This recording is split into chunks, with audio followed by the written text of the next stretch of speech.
Ethan grew up under the care of his ruthless stepmother, Vivian. After his father passed, she tolerated Ethan only because of the benefits she received for taking care of him.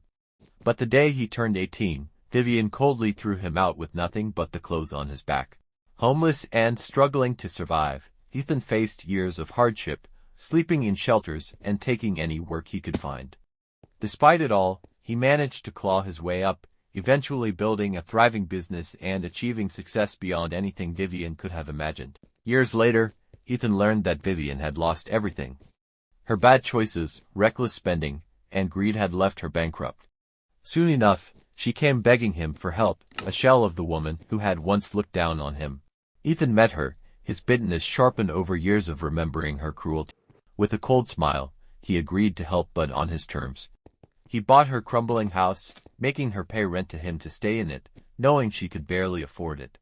He cut off any means for her to find other housing, subtly ensuring no one would take her in.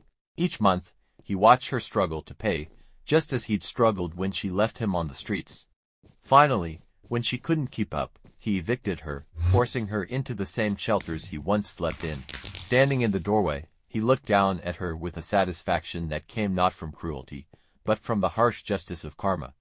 Ethan walked away, leaving her to the fate she had once left him to, knowing he'd settled the score once and for all.